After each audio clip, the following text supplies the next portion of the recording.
ทุกคนเคยสงสัยบ่ว่าพี่กองก้อยนี่มีรูปร่างลักษณะหน้าตาเป็นแบบใดว่าอีคือหลายๆคนเว้าบ่เนาะหลายๆคนเว้าบ่บางคนก็ว่ามันมีขาเดียว เวลามันไปมันจะเต้นไปบางคนก็ว่าเป็นคือเด็กน้อยเวลามันย่างส่วนตีนมันจะกลับหน้ากลับหลังเนาะตีนมันจะกลับหน้ากลับหลังเวลามันย่างไปข้างหน้าส่วนตีนมันจะปลายตีนมันจะมาข้างหลังส่วนตีนไปข้างหน้าแต่ว่าบ่ฮั่นคนนั่นตามมันเนาะบ่ฮั่นคนตามทางมันทึกนะสำหรับคลิปนี้ไอ้ไล่มีเรื่องเล่าประสบการณ์จริงของผู้ที่เคยไปรัดเบิ่งฮีกองก้อยนี่เนาะมาเล่าให้ทุกคนได้ฟังพ่อบอกให้ฟังว่าย้อนไปประมาณ20 กว่าปีที่ผ่านมานี่แหละเราว่า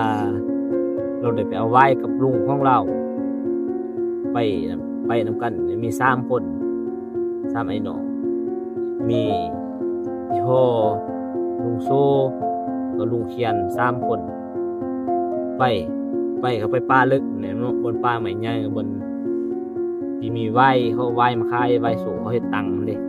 เขาเฮ็ดตังค์ไว้เด้ไปมื้ออีกก็ไปหาเลาะศอกไว้เลาะศอกมื้อก็ได้หลายพอสมควรเนาะแล้วก็เอามาปะไว้แล้วหาบ่อนนอนบ่อยู่บ่อนนอนก็พอดีไปเหาะหำแล้วก็อาศัยนอนอยู่หำเลยนะอาศัยนอนอยู่หำเพราะว่าเวลาฝนตกแล้วบ่ให้ฝนนั่นตกมาใส่บ่ให้มันเปียกอีกอย่างพวกเพิ่นก็ขานเฮ็ดอันมุงหลังคามุงตูบเด้ก็เลยอาศัยนอนอยู่หำหั่นเลย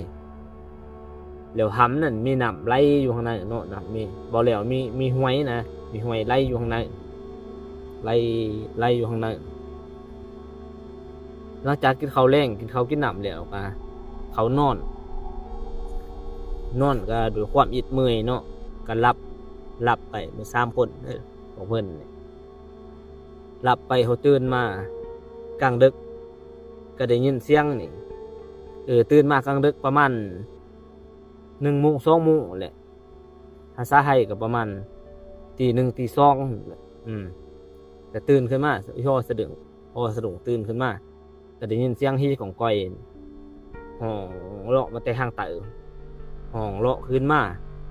ทางห้องมาแล้วก็แกะก้อนหินนี่เรื่องตึงคางแกะเฮือศอกกินปูกินป่ากินห้อยหรือยังของมันเนี่ยหากินตามภาษามันนี่ก็ได้ยินแกะขึ้นมาก็สะกิดกันมาฟังนำกันนะสะกิดลุงย่งคางหั่น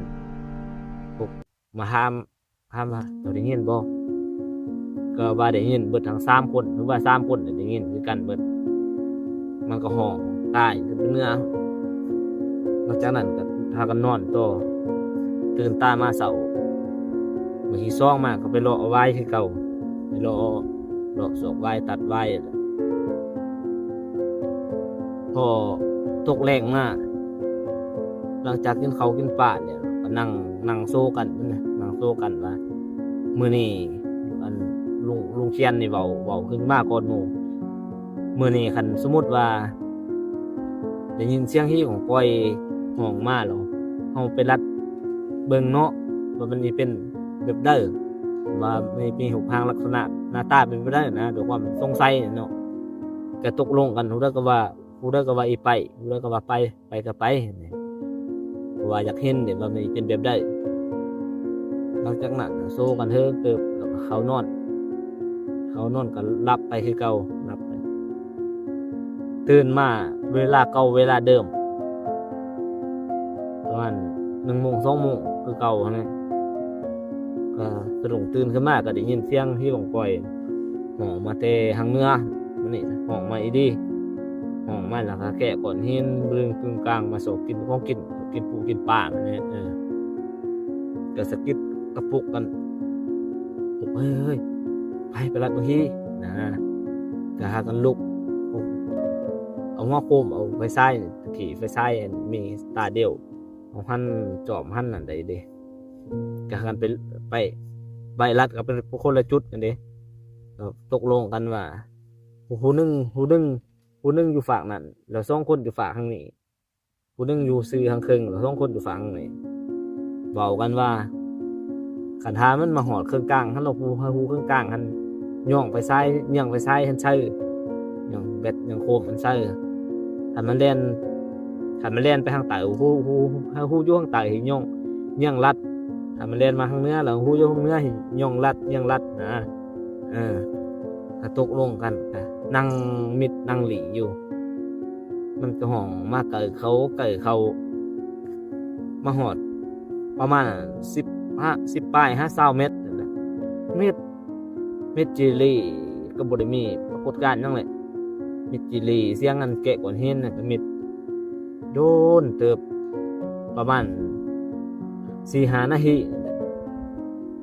ไปห้องอยู่ข้างใต้เพิ่นมันนี่ห้องแล้วก็แกะก่อนเห็นลองไปไต่หัวใกล้เอาขึ้นไป